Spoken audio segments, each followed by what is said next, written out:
নমস্কার, বাতায়ন ডিজিটালের আমাদের আজকের বার্তালাপে আপনাদের স্বাগত জানাচ্ছি। আজকেও আমরা গতকালের মতো প্রতিভার সন্ধানে বেরিয়েছি। বর্তমানে প্রায় আমরা এটা শুনতে পাই যে সরকারি স্কুলে খুব একটা পড়াশোনা হয় না বা সরকারি স্কুল থেকে ভালো রেজাল্ট করা সম্ভব নয়। সে জায়গায় সবাইকে অবাক করে দিয়ে কালাইন হায়ার সেকেন্ডারি স্কুল থেকে 90% নম্বর নিয়ে আর্টস বিভাগে ডিস্টিংশন পেয়েছে কালাইনেরই ছেলে শিবম দাস। আজকে আমরা শিবমের সঙ্গে কথা বলবো। শিবম, তোমাকে আজকে আমাদের অনুষ্ঠানে আমরা স্বাগত জানাচ্ছি। আমরা তোমার কাছ থেকে জানতে চাইবো, সব প্রথমেই তোমাকে আমরা অভিনন্দন জানাচ্ছি বাতায়ন ডিজিটালের পক্ষ থেকে। তোমার কাছে জানতে চাইবো, এই যে ভালো রেজাল্ট তুমি করেছো, সবাই প্রশংসা করছে, নিঃসন্দেহে তুমি ভালোভাবে পড়াশোনা করেছো, এর জন্য এই রেজাল্টে এসছে। এছাড়া তোমার পরিশ্রমের বাইরেও আর কার কার অবদান আছে এই ব্যাপারে? আমার এই পরিশ্রমে মা বাবা, প্রথমে আছে মা বাবার, তারপর আমার শিক্ষক শিক্ষিকাদের, তাদের অবদান আছে। শিক্ষক শিক্ষিকাদের অবদান আছে। যাই হোক, তোমার এই যে রেজাল্টটা ভালো হলো, তো আমরা এর আগে জেনে নিই তোমার লেটার মার্কস কয়টা বিষয় ছিল? আমার লেটার মার্ক ছিল 5টা বিষয়ে। কি কি কি সাবজেক্ট গুলো? English, Bangla, political science, economics আর প্রাইভেট সিকিউরিটি। Private security. আচ্ছা। আর তোমার মানে তুমি কিভাবে পড়াশোনা করতে, মানে নিয়মিত কত ঘন্টা করে পড়াশোনা করতে? আমি প্রতিনিয়ত দিনেতে 6 থেকে 7 ঘন্টা পড়াশোনা করতাম। সকালবেলা 2 ঘন্টা, দুপুরবেলা একটু রিভিশন করতাম, আর রাতে আমি নতুন পড়া পড়তাম, আবার সকালবেলা ওটাকে আবার রিভিশন করতাম। আচ্ছা আচ্ছা। পরদিন সকালে। এইচএসএলসি তে তোমার কিরকম ইয়ে ছিল পার্সেন্টেজ? আমার এসএসএলসি তে ছিল 70%। 70%। এবার 90% হয়েছে না?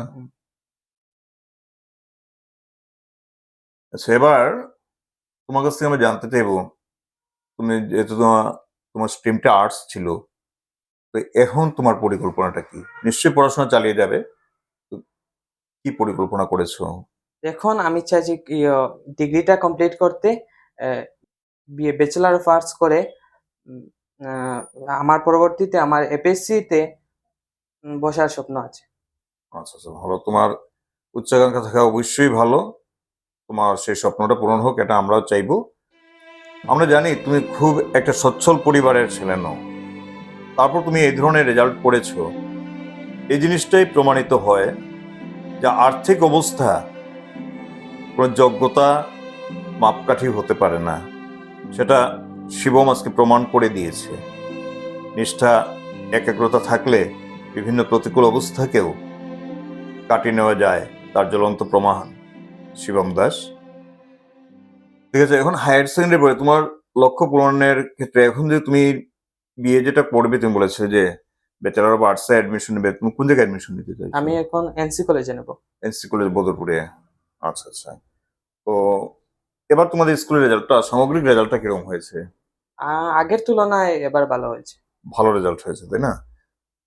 আমরা চাইবো তুমি তোমার লক্ষ্যে এগিয়ে যাও এবং একটা সুন্দর ভবিষ্যতে গিয়ে তুমি পৌঁছাও।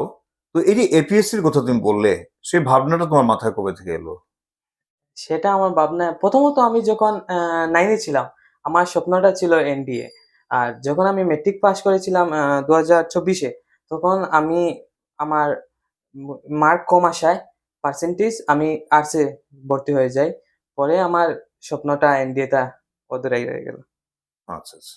তো এই ব্যাপারে কেউ কি তোমাকে প্রেরণা দিয়েছে, প্রত্যক্ষভাবে হোক বা পরোক্ষভাবে হোক? না, এখন তো আমার এনডিএর তো আর হবে না, তাই জন্য না, আমি এপিএসসির কথা বলছি যেটা, হ্যাঁ এপিএসসি। মানে কাউকে দেখে বা কারোর কথা শুনে তুমি প্রেরণা পেয়েছো, এরকম কি? এরকম তো নাই, আমি প্রথমত একটা মোটিভেশনাল ভিডিও দেখেছিলাম। আচ্ছা তারপর থেকে আমি প্রথমে তো জানতাম না এপিএসসি কি হয়। তারপরে আমি জানলাম এপিএসসি বিষয়ে, তারপর থেকে আমার ওটার প্রতি আগ্রহ বাড়লো। আচ্ছা, আমরা তো জানি মানে প্রত্যেক ছেলে মেয়ের প্রতি মা বাবার যথেষ্ট দায়িত্ব থাকে, তারা সেই দায়িত্ব পালন করেন। তোমার ক্ষেত্রে তোমার যে রেজাল্ট, পড়াশোনা বা এই রেজাল্টের পেছনে তোমার মা বাবার অবদান কতটুকু আছে? আমার মা-বাবার অবদান অনেক ছিল এই রেজাল্টের পেছনে। যখন আমার কোনো কিছু খারাপ অনুভব হতো, তখন মা আমাকে মোটিভেট করতো। তাছাড়াও আমার বাবারও অবদান অনেক ছিল, যা আমি এখানে আজকে বলতে পারবো না। আর মা-বাবার অবদান কোনোদিন পরিশোধ করা যায় না, তাই আমিও এটা পরিশোধ করতে পারবো না। ঠিকই, মা বাবার যেটা ঋণটা পরিশোধ করা সম্ভবই নয়। কারণ ব্যক্তিগতভাবে তোমার বাবাকেও আমি চিনি, যার মানে প্রতিনিয়ত যাকে জীবন পথে সংগ্রাম করে করে এগোতে হচ্ছে, সেই পরিবারের ছেলে শিবম। কাজে শিবমের এই যে রেজাল্ট, সেটা কিন্তু একদম চারটিখানি কথা নয়, একটা সংগ্রামের ফসল এই রেজাল্ট। তো আমরা চাইবো তুমি এখন যারা তোমার পরবর্তী যারা পড়াশোনা করছে, তাদেরকে তুমি যদি কিছু একটা পরামর্শ দাও, কিভাবে পড়াশোনা করবে বা লক্ষ্যে এগিয়ে যাবে, বা ভালো রেজাল্ট কিভাবে করতে পারে। প্রথমতই আমি আমার জুনিয়রদের বলবো একটি টাইম টেবিল বানানোর জন্য, যে টাইম টেবিল দিয়ে তুমি তোমার লক্ষ্যে পৌঁছতে পারো। আহ, কিভাবে তুমি তোমার কোর্সটা কমপ্লিট করবে, কিভাবে দিনটা কাটাবে, কিভাবে স- সময়ের মূল্য দেবে, সেইভাবে পরে তোমার সিলেবাসটা কমপ্লিট করবে। আর এইভাবে করতে করতে একদিন অবশ্যই সফলতা আসবে। তাহলে আমরা অনেকক্ষণ, শিবম আমাদেরকে সময় দিলে, আমাদের ভালো লেগেছে। আর তোমার কথাগুলো আশা করি আমাদের দর্শকদেরও ভালো লেগেছে। অনেক ছেলেমেয়েরাই তোমার কাছ থেকে অনুপ্রেরণা পাবে।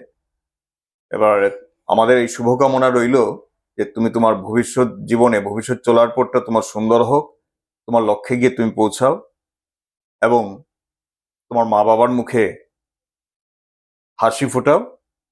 সেই সাথে এখন যেভাবে তুমি তোমার মা বাবা, শিক্ষক শিক্ষিকা সবাইকে গর্বিত করছো, এই ধারাটা যেন অব্যাহত থাকে। তোমার জন্য সবাই যেন গর্ব অনুভব করতে পারে। তোমার ভবিষ্যৎ জীবন আরো সুন্দর হোক, এই কামনা নিচ্ছি। আর তোমাকে আজকে সময় দেওয়ার জন্য আমরা ধন্যবাদ জানাচ্ছি। ধন্যবাদ।